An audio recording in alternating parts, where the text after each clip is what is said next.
Somebody's got a badass little Ford here. This is 6.4 there. I don't nothing else. That's funny. 2008. This is definitely not a 2008 engine because it needs a friggin' EGR system and a DPF filter. So I've taken out the. I'm assuming it's a 460. I'm not seeing 10%, and they swapped in this cover. Nicely done. Did a pretty beautiful job.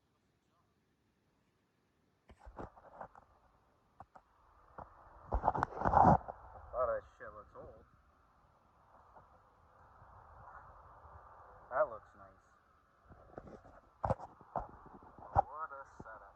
Pump goes to 94 to 97.5 yaws.